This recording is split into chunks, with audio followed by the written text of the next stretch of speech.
నమస్కారం. అక్షరలిప్కి స్వాగతం. ఇప్పుడు మనం చెప్పుకోబోయే కథ పేరు వేదన. రచయిత భవ్యచారు. ఇంకా ఎంతసేపు పడుతుంది సార్ అంటూ అడిగాను కండక్టర్ గారిని. ఏంటమ్మా అలా అడుగుతున్నావు? ఇది నువ్వు అడగడం 10వ సారి. నువ్వు ఎన్నిసార్లు అడిగినా దూరం తగ్గదు కదా. ఏంటి తొందర? సిటీలో ఈరోజు ట్రాఫిక్ ఎక్కువగా లేదులే, ఓ 2 గంటలు పడుతుందేమో అంటూ టికెట్లు ఇచ్చేసి తన సీట్లోకి వెళ్ళి కూర్చున్నాడు. నేను గట్టిగా నిట్టూరుస్తూ పోయి తిరిగి ఎందుకులే అని ఊరుకున్నా, కిటికీలోంచి చూస్తూ.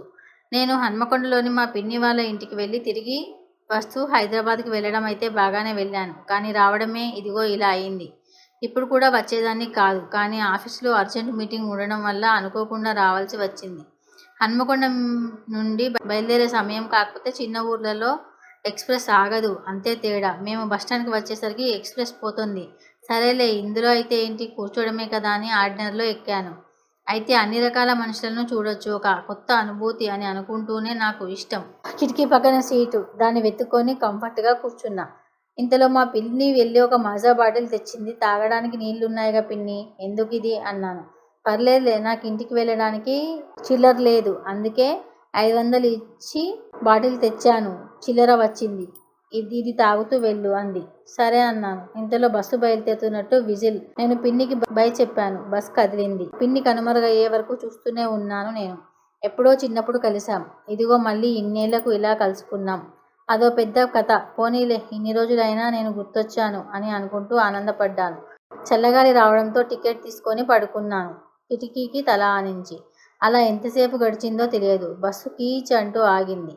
నిద్రలో ఉన్న నేను ముందుకు తూలడంతో మెలకువ వచ్చింది. అయోమయంగా చుట్టూ చూశాను. ఎక్కడో అడవి మధ్యలో ఉన్నాం. చుట్టూ ఏ ఊరు లేనట్లు ఉంది. ఏమైందో అర్థం కాక చూస్తున్న నన్ను గమనించిన ఓ అబ్బాయి, టైరు మారుస్తున్నారు, టైర్ బరస్ట్ అయిందండి, లేట్ అవుతుంది అంటూ చెప్పి వెళ్ళిపోయాడు. దాంతో నేను కిటికీలోంచి చూశాను. మగాళ్ళంతా దిగి చెట్ల చాటున వెళ్తున్నారు అని అనుకుంటా. ఆడవాళ్ళు ఎవరైనా వెళ్ళారేమో చూశాను, కానీ ఎవరూ వారి సీట్లోంచి లేవలేదు.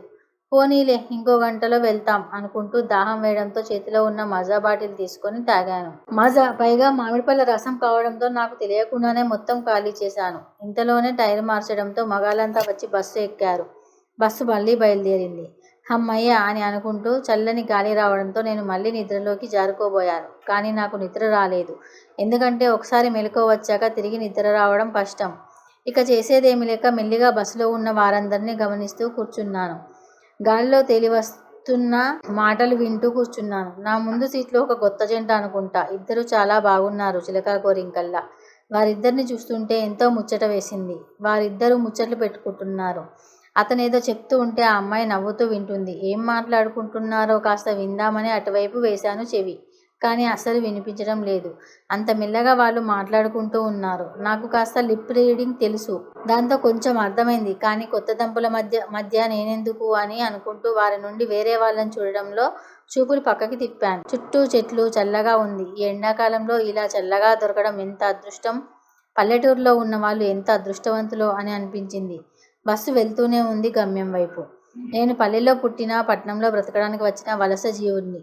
ఆ కాంక్రీట్ జంగల్లో స్వచ్ఛమైన గాలి దొరకడం అంటే అది అందరాని చందమామ. అందుకే స్వచ్ఛమైన గాలిని పీలుస్తూ ఆస్వాదిస్తున్నా. సాయంత్రం అయినట్లుగా పక్షులు తమ ఇళ్లకు వెళ్తున్నాయి. వేడి చల్లబడుతుంది. పశువులు ఇళ్లకు మారుతున్నాయి.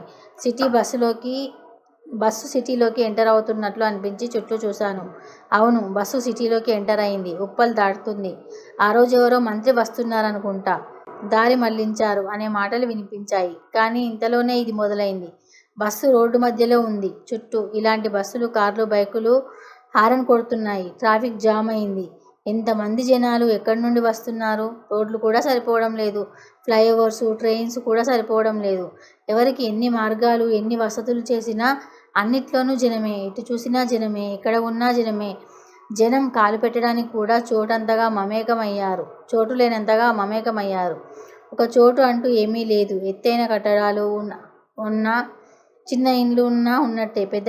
పెద్ద వారిని, ఏమీ లేని వాని కూడా దాచుకుంది ఈ నగరం తనలోనే. కానీ ఇక్కడ ఒకటే లోపం. అందరికీ అన్ని వసతులు కల్పించే ఈ ప్రభుత్వాలు మాకు ఏ వసతి మాత్రం కల్పించలేదు. పోనీ ఎక్కడైనా దిగుదామని అనుకుంటే 55 రూపాయలు పెట్టి కొన్న టికెట్ మళ్ళీ వృధా అవుతుందనే భయం.